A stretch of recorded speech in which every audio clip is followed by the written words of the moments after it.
I think I like it better in this classroom as far as recording. So we'll just see how the quality is. Y'all should be able to see me. I just don't know what they can see. It's already zoomed out. Okay, y'all, so yellow piece of paper, it's basically a continuation of 3.5, which is the rational functions. I wanted to go over this so that y'all get both of them, so that y'all could just do the problems, basically, in the rest of the homework, okay? Y'all have it in front of you, so hopefully it's going to be a little bit easier. If it is blurry up here, the green piece of paper is the review. I already talked about that. Is that the page I did? I did this page. They're both the same. Okay, so I wanted to do something real quick because I sent an email out, I thought to both classes, explaining like the first problem in the homework, but it looks like one class didn't get it because like I'm copied in it, but I only got it once. The very first problem in 3.5, whenever we went over it last time, I told you that it would be looking for like zeros, and if things canceled, right, those would be the holes, and you put the answers there. But that first problem asks you to write something in set builder notation. Did y'all get an email about that? You did?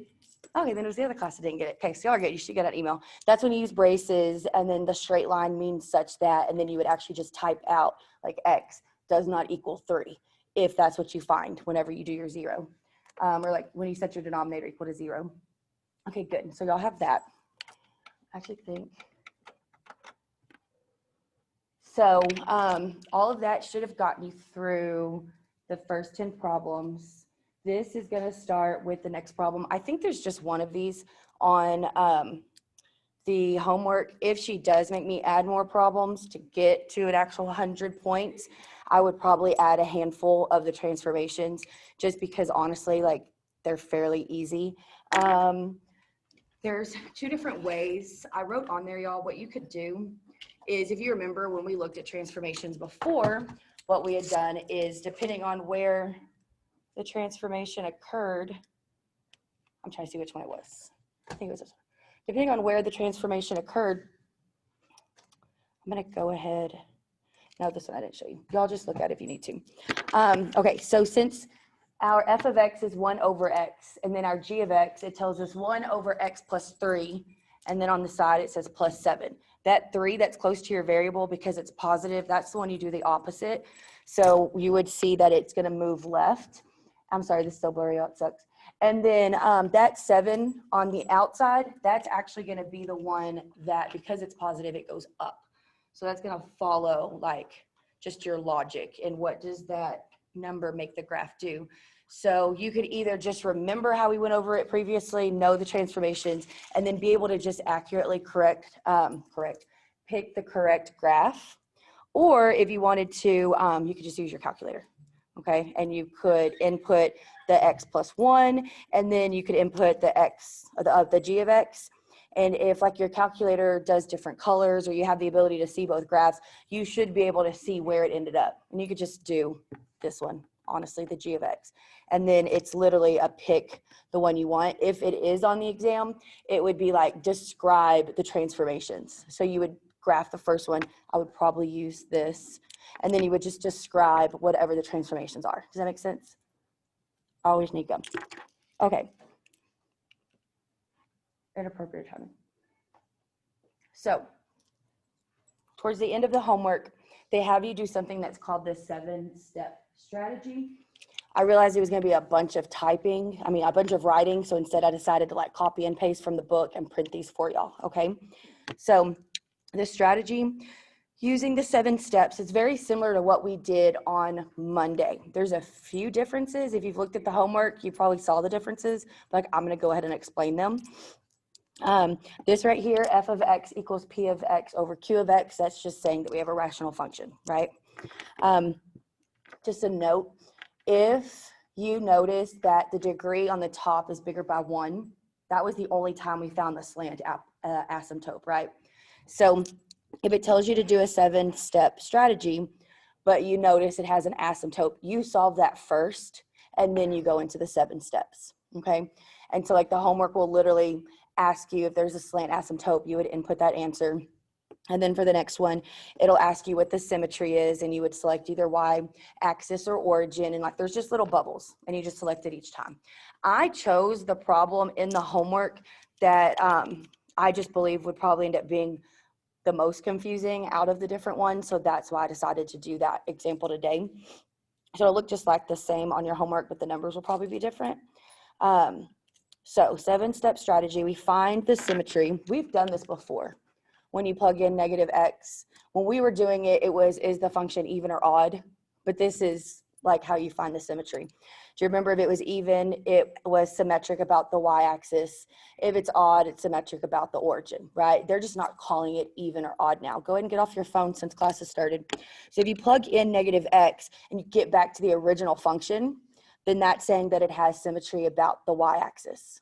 If you plug in negative x and you get the same function, but it's negative, then that's whenever it has the symmetry about the origin. In previous examples, what we did, we had just written it like this, but it means the same thing. If you can write the exact same function with a negative sign on the outside, it is this answer, which means the symmetry would be about the origin. So for this strategy, they want you to then find the y-intercepts, that's the way we've been doing it, the x-intercepts, the way we've been doing it, the vertical asymptotes, which is the way we've been doing it, the horizontal, also the way we've been doing it. So for the sixth step, they want us to actually, like, it says to plot the points, but you'll see a little table with specific points, and it just wants to know what is the value at this point. So whenever we did the first half of the homework, we had our own little graph. When we looked at our table at 2, we got like 6, right? You could very easily plot 6 and like you could graph it yourself. It's not a problem.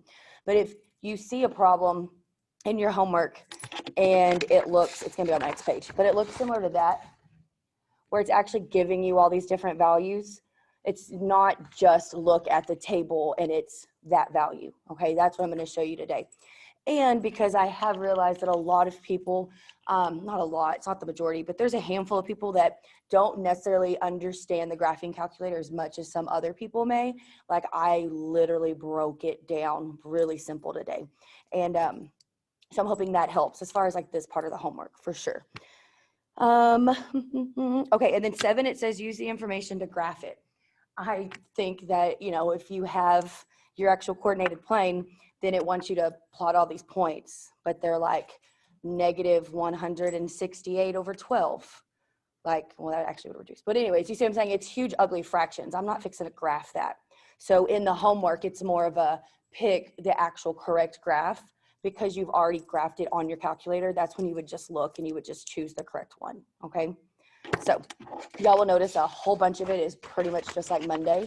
I'm just going to focus on inputting certain things into your calculator.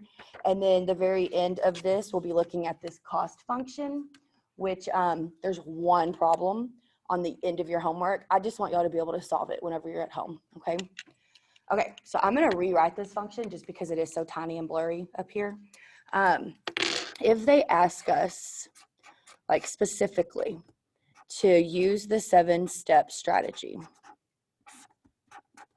to solve this problem. Again, the majority of the stuff's the exact same, okay? Just follow along with the homework. It'll ask you a question, you select the correct bubble. So I do notice that in my numerator, I have x squared plus 49 over x. Because the numerator's degree is bigger by 1, this was whenever it actually did have a slope. Nope, just kidding. A slant asymptote. So we would need to find that, okay? And the way that we learned to find that on Monday was you needed to write it in the equation of a line, which is y equals mx plus b, right? That's the equation of a line. And it told me the way I'm going to find my equation of the line was to take the numerator, divide it by the denominator, take the top, divide it by the bottom, right? So the only thing I noticed, okay, y'all, if you wanted to do long division, that's fine. But like, no, if you don't have to, I'm going to do synthetic division, okay? And don't laugh at me. So, and this is also kind of confusing, but here now, you'll see it, but you usually can't divide by 0, right? And it's, you know, it looks like it breaks laws here, but it really doesn't, I promise. Again, I'm going to use synthetic division when I find slopes. I'm always going to use synthetic division when not slopes, the slants, y'all, the slants. So if I'm going to do that, do you notice how in the numerator, there's a variable missing, right? There's an x squared. There needs to be an x. So what you would do, I can write it here to the side. This would actually be my correct numerator, right? Because I can't do synthetic division and I can't do long division if all of my variables are not represented, like with the correct exponents. And here I had a x squared, but I didn't have an x. So I'm going to add that. Mathematically, make the coefficient a 0. You haven't changed anything. This is now what I'm going to use synthetic division with. So what I'm going to do is I'm going to write my coefficients. 1, 0, 49. Synthetic divisions like this. Remember, y'all, with the slant, I don't care what the remainder is. It's just these first two right here, the quotient that I get. That's my M and that's my B, right? When we do synthetic division, we needed something to divide by. Because this is in this form, what I would do is you need to find the 0 of this denominator. So wouldn't I just take x and equal it to 0? Whatever was there, I was going to equal it to 0, right, to solve it. But there's nothing to really solve here. X is just 0. So I'm dividing by 0.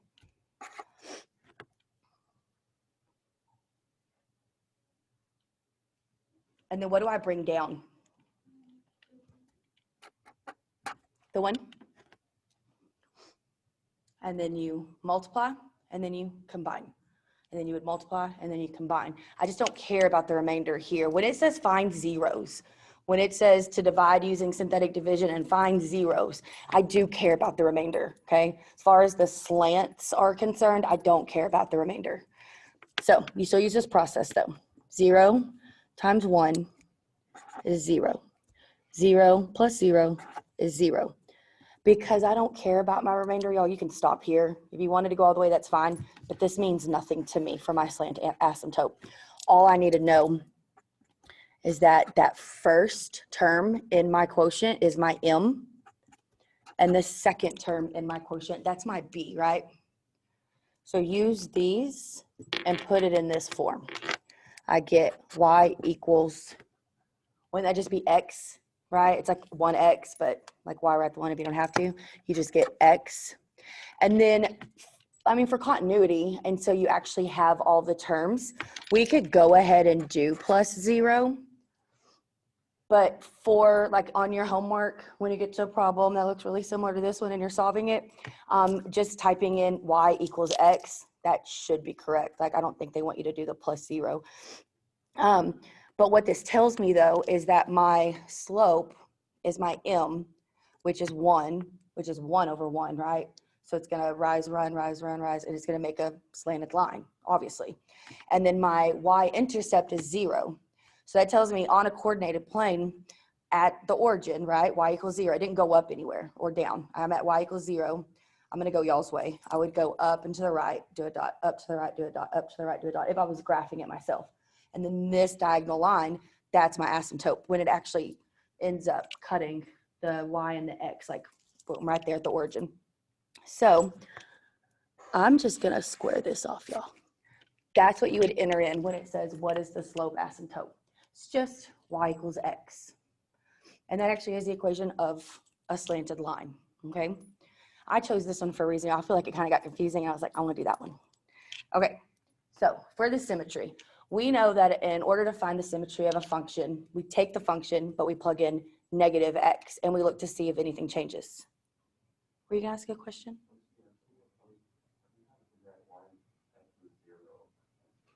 X is...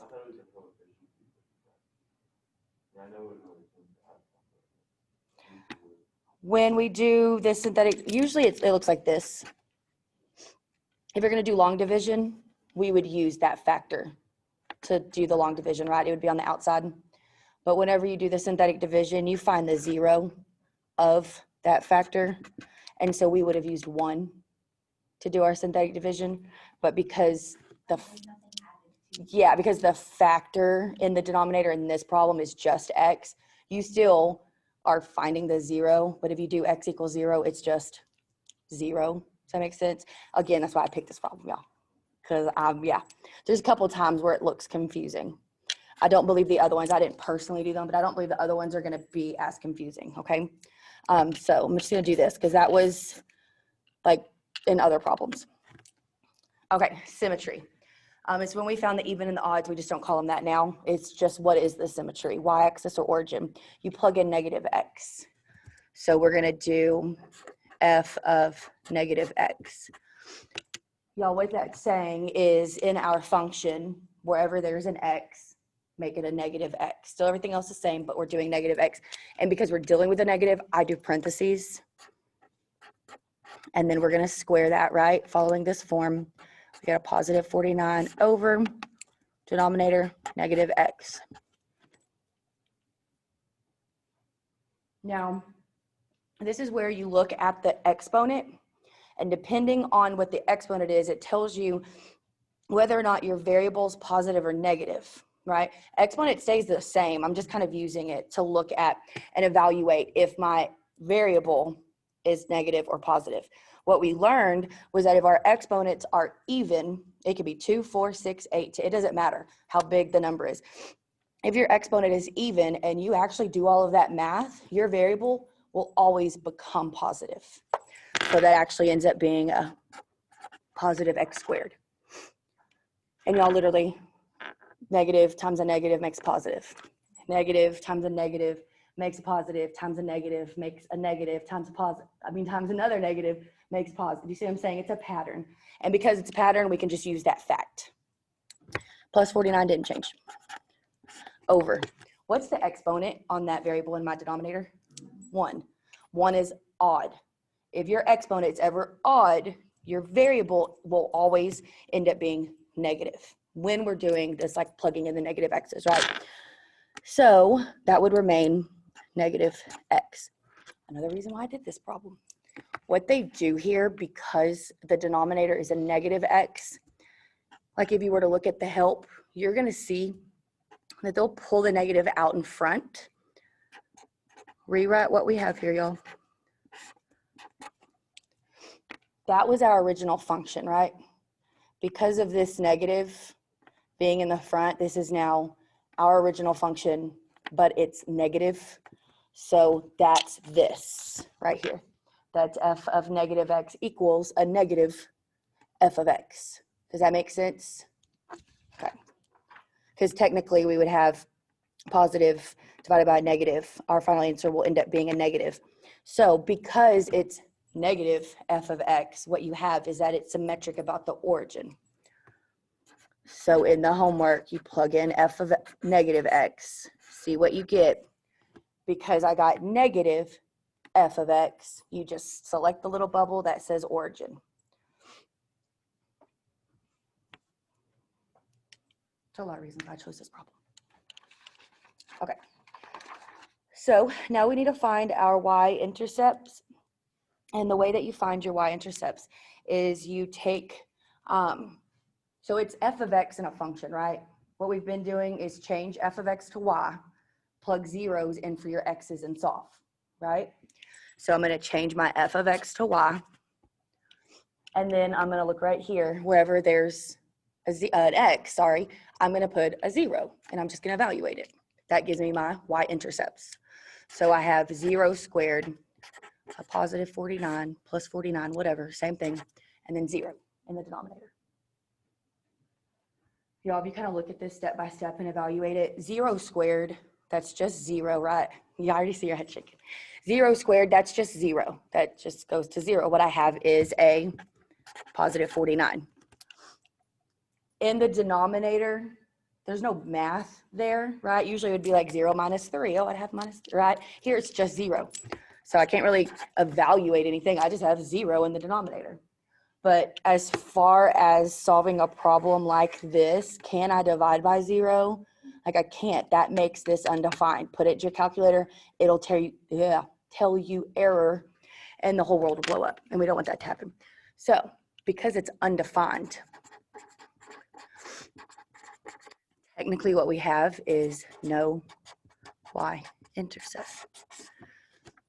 So like that would be the bubble you select on your homework. It would either be your y-intercept is, and you would put in a value, or it's there isn't one, right? So what this is telling me is instead of it being like y equals 3, and this is where a graph is going to cross, it's telling me it doesn't move anywhere on the y. I'm just right here at my origin, okay? There is no y-intercept. Now let's do our x-intercept. The way you do your x-intercept is you take your numerator, right, and you set equal to 0. What we were saying the last class was top equals 0. So take your numerator. You get x squared, a positive 49 equal 0. That's just top equals 0. So in,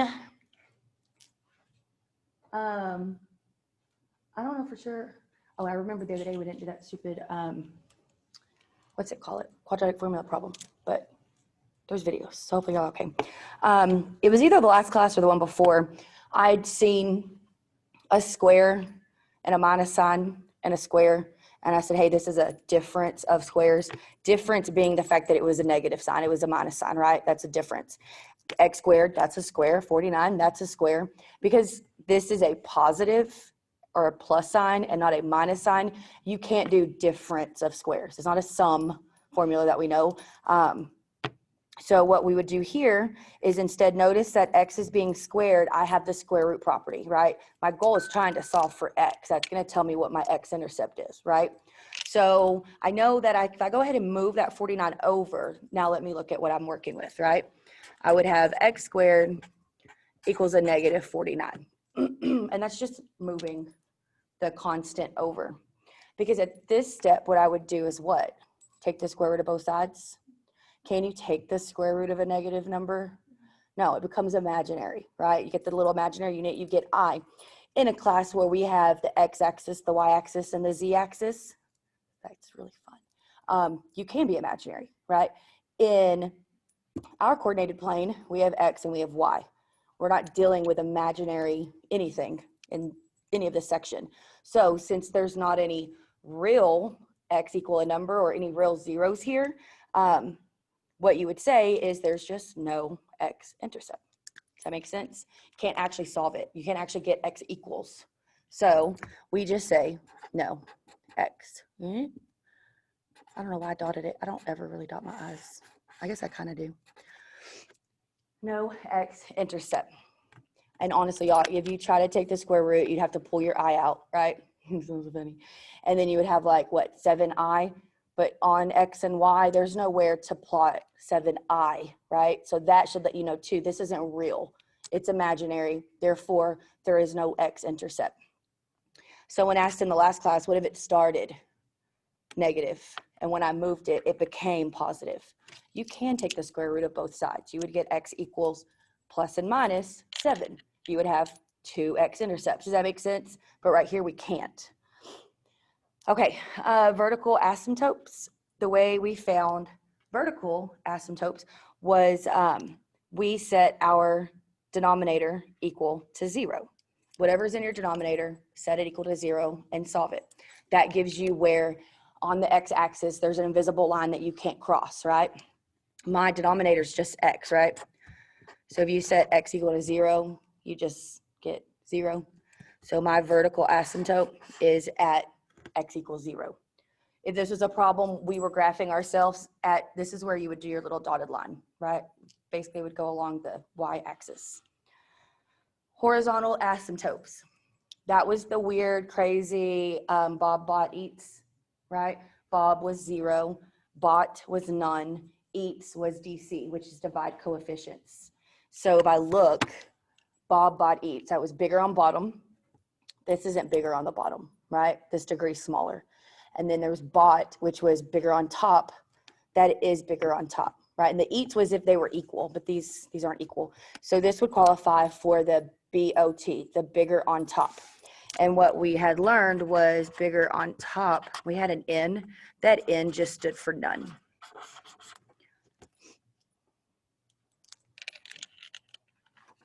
So it's saying there's none horizontal asymptotes, okay? Now this next part is the part that I really wanted to thoroughly explain. I feel like I've talked more in this class though, because it should be not where I'm at right now time-wise. Okay, so it's pretty obvious to me that in my homework, I'm not, or even on an exam, which I don't see myself giving you one of these, but if I see this isn't one where I'm graphing it myself, like the previous day where we did like the first half, where you would do your points and you can draw stuff. This is different because it's actually asking me to plot points between and beyond the x-intercept. What I mean by should be given to you, if you look at the table on your homework, it gives you these values. You're not just randomly picking them. These should be given to you, okay? And then depending on how you know how to use your calculator, you make it a decimal if you do convert it into a fraction, okay? If you know how to start with a fraction, you don't have to do the converting. I did it not converting it to a fraction first, okay? Bye, Yvonne. She emailed me earlier. I know what she's doing, y'all don't. Okay, so what we're gonna do is go to, and I'm not kidding you, I had my 14-year-old solve this just so I could be like, hey, does this make sense? And he told me to do it like this instead of like a paragraph, so hopefully it makes sense. Okay, on your homework, this is the main reason why I'm doing this, okay? Because there's a handful of problems, I want you to be able to get them correct. So, this is the class, you can't see anything. So if you have your calculator, follow along. If not, you have this with you and you can always ask me, okay? So, literally, it tells me to go to, you touch y equals, and then I went ahead and wrote the function that we're looking at. It was x squared plus 49 over x, right? Again, if you know how to go ahead and do it in a fraction form, do it. Okay, you won't have to convert at the end. But if you don't, this is the way I've always done it. You would put your numerator in parentheses. So you have parentheses. There's an actual X button. You can't see it, but it's next to alpha. You just touch that button one time, it gives you an X. Over here above your divide, there's like a little upside down baby looking V. In math, you call that a caret. So you have X, caret, that goes up, that's an exponent. And then you would type 2, and then get out of it. So like scoot over, and then you would do plus 49, close your parenthesis, divided by parenthesis, x parenthesis. That just entered in my whole little function right there. Using the parentheses, divided the top and the bottom from each other, so it does it appropriately. And then what you do is you hit enter. That'll go down to your next y equals 2, or y sub 2, sorry. So then it says right here, you can go ahead and hit the graph button, which is in the top right. If you wait a second and you don't see anything, that means you need to zoom out, okay? And the way, it says right here, to see graph, zoom out if needed. What you do is you hit the button, it's like on the top in the middle, it says zoom in capital. You just hit zoom, and then you could type the number 3. That goes to zoom out. I did enter, but you don't have to do that. You just do it one time. And then you're gonna touch enter. Now that'll actually zoom out of your coordinated plane, and you should now see your graph, right? Now, as far as graphing it, just look at this and select the right answer, right? But this is what we're working on now. Okay, so your options are to either compute this by hand by plugging in -9 into this, but then if the fractions get really ugly, that's why I'm showing you this, okay? So if we want to actually evaluate different points, touch the VARS button. It is 2 above divide and 1 over. It just says VARS. And then go over 1 to Y VARS. And then I put do enter. What you're doing is that first one that's already selected says function. So I'm going to just enter on that. And then now if you notice, it'll say function, and it's got all those Y's listed, y sub 1, y sub 2, that's what we just entered the function into, right? Well, I'm going to hit enter because that means I'm using the first one, y sub 1. That's where my function's entered. Then it says right here, now we're going to actually enter the point we're evaluating, use parentheses, and if it's negative, y'all, you have to use this negative button. Don't use the minus button. You'll get an error, okay? So you would do parenthesis, -9, parenthesis, then it says enter. What I got was negative 14.44444444. Okay. Now, if you just look at the table on these problems, you'll see that. But then you got to hit second mode, go back to your normal, type that in. It can get confusing. That's why I think this is a shortcut. What we want to do is that negative 14.444. We want to turn that decimal into a fraction. All you do is there's a math button right under alpha. You touch math. That first one says fraction, so you just hit enter. It should actually tell you right now, answer to fraction. So hit enter again. And it'll tell you negative 130 over 9. And so at negative 9, my point is negative 130 over 9. Then I say right here, repeat for the additional points, but you just start at vars. That's it. It's like variables. You just start there. So literally, y'all, it's vars. And then you go over, enter, enter, parenthesis, negative 8, close parenthesis, enter. I get negative 14.125, math, enter, enter, negative 113 over 8.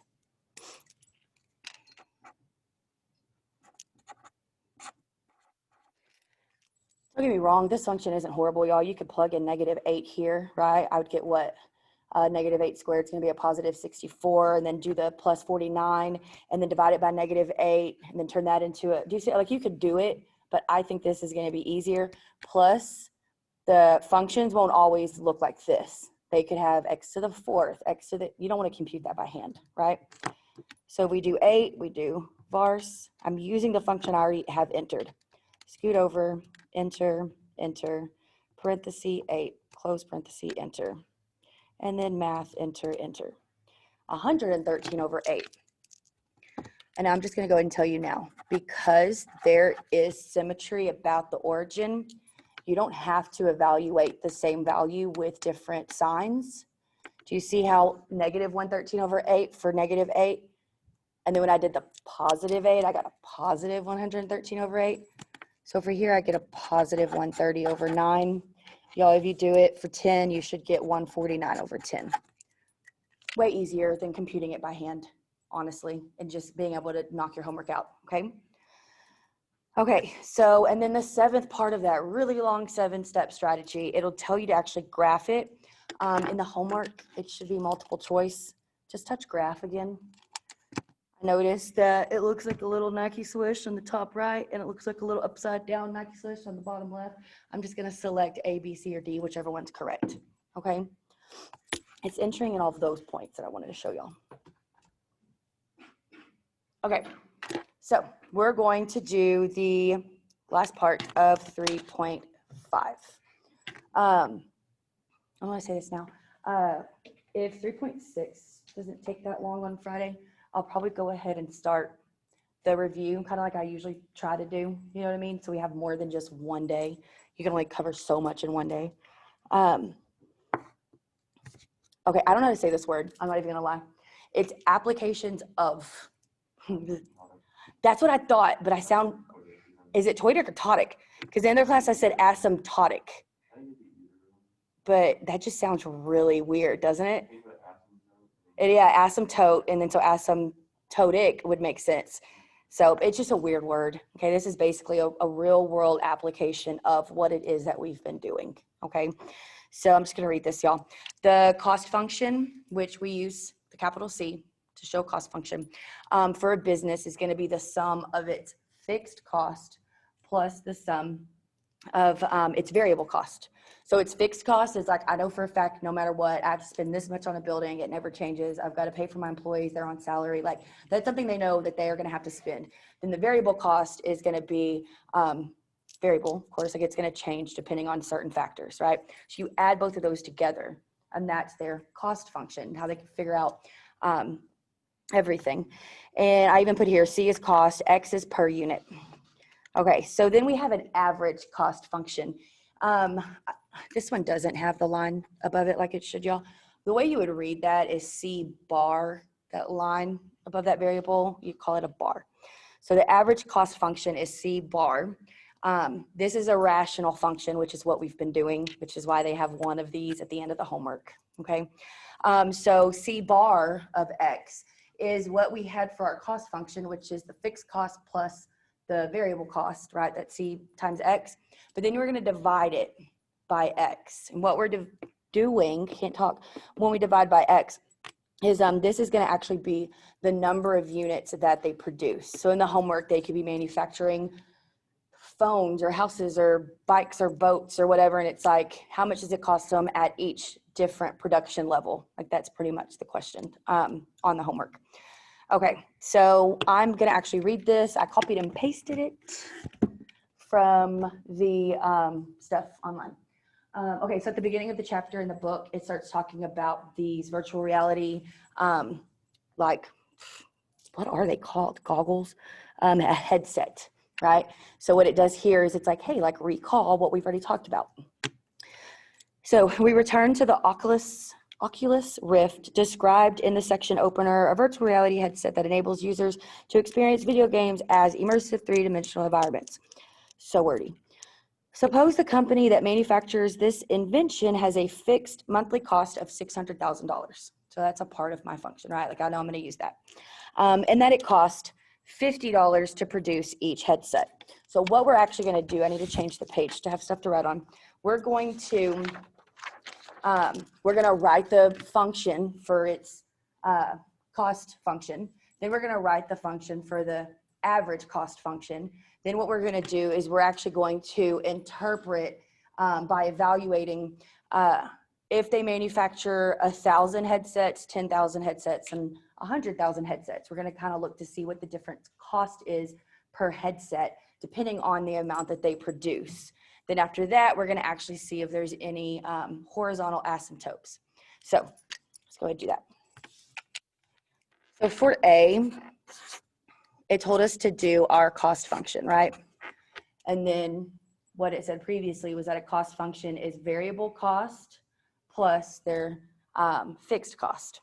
So I think the way they have it worded and like written is the fixed cost first.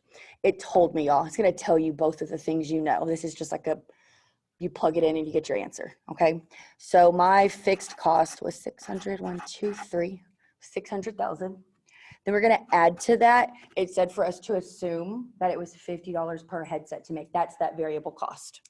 So we would do 50x. You don't do over x, right? Because this is just the cost function. Now when you do the average cost function, what we're doing is actually seeing what is the average per unit considering all of this. This is going to be B. So we're going to use the same information, but we're doing C bar. And I know that I use their fixed cost, I add to it their variable cost, and I'm actually going to divide by the number of units they produce. So of course it always changes, right? It's always different. So for C, it tells me to evaluate and interpret the results for the average cost function at them producing 1,000, 10,000, and 100,000. So those are three different like functions that we just need to solve, okay? So for C bar, that's not what I wanted to do. Don't do it. Y'all have a way to erase it. I hate messing up. C bar of 1,000. We're actually going to go ahead and solve now. Their production this month is 1,000. What is it costing them on average to make each headset? So it's C bar of 1,000. So since 1,000 just replaced X, doesn't that mean in the function wherever you see an X, you replace it with the 1,000? All right, we've done that. So we get 600, 1, 2, 3, plus 50 times 1, 2, 3 over 1,000. I'm in a room now.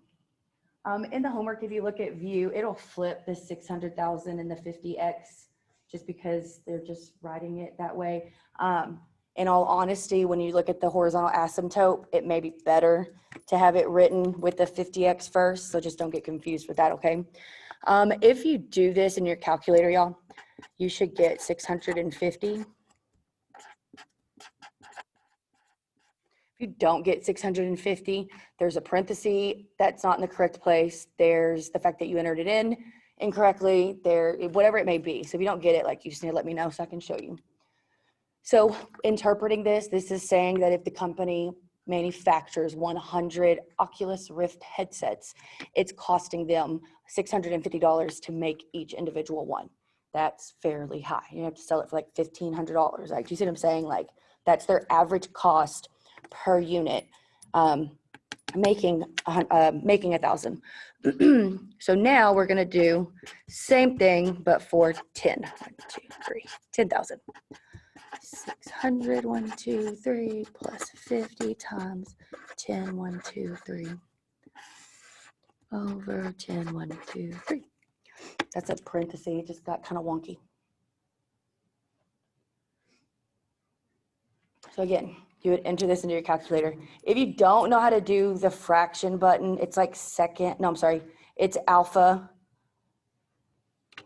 y equals. Yeah, I wanted to make sure if I looked at it. It's alpha y equals, and then you just hit enter, okay? If you don't know how to do that, you would do parenthesis. Actually, you would do 2 parentheses. At the end, you would. So you do parenthesis, and you type this in, plus 50, type this in, and then, of course, this would need to be in a parenthesis, and then you do another, but it's a whole bunch of parentheses. Or you just do it individually. You could do 50 times 10,000, then add to that 600,000, and then divide by 10,000. You see what I'm saying? You could actually do each step. You just have to make sure, because your calculator is only as smart as how you enter in a problem. 10, 1, 2, 3. When you do this, y'all, you should get 110. That's saying, hey, instead of 1,000 produced, manufactured, I did 10,000, and it's now costing me 110 per each instead of 650. It's very weird that the more you make, the less it costs them. But of course, it's going to make more sense to go ahead and be able to produce more, sell more, make more, right? Supply and demand. So obviously, I'm going to assume it's going to be an even lower cost per unit whenever I now do C bar of 100,000. 2, 3.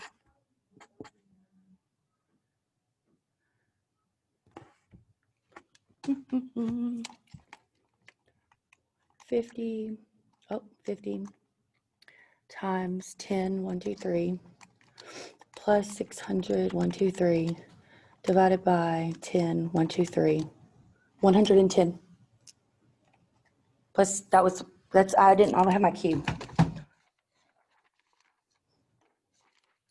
Where did I do this problem? It's on the back. Yeah, you should get 110.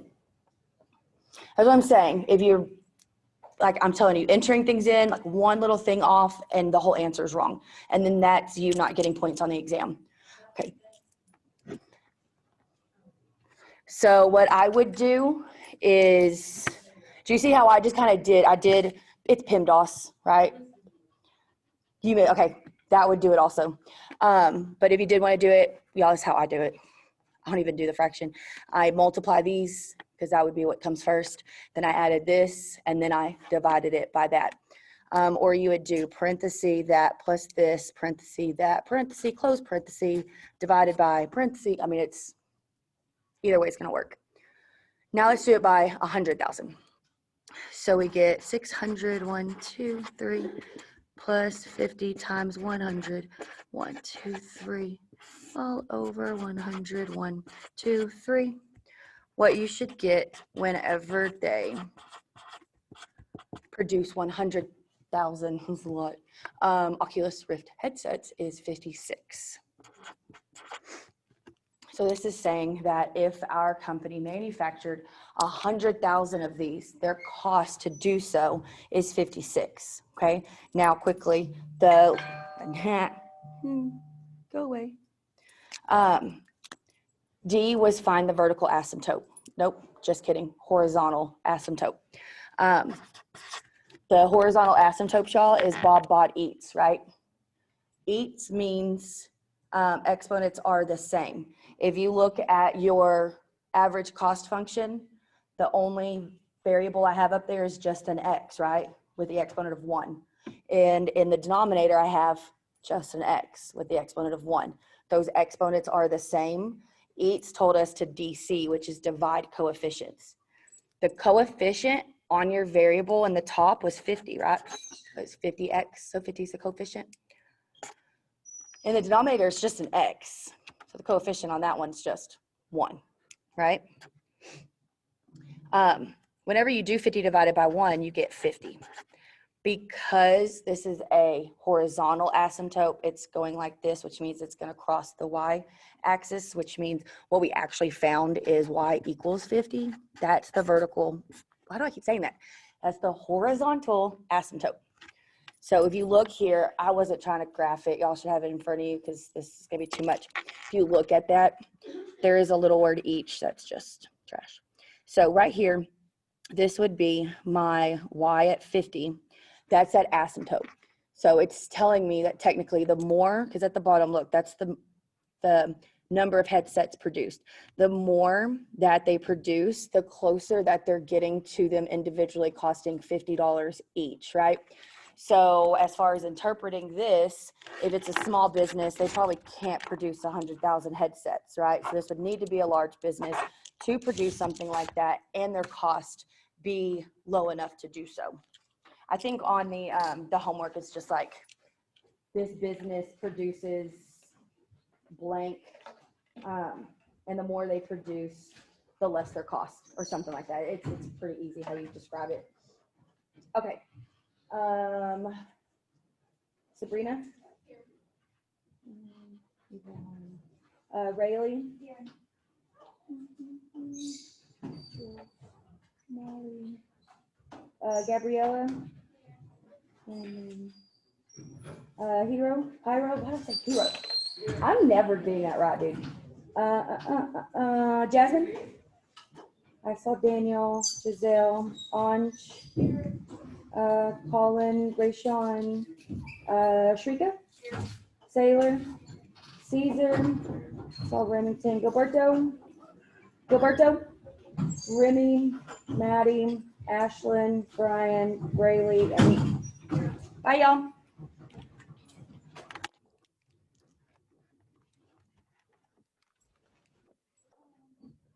Yes.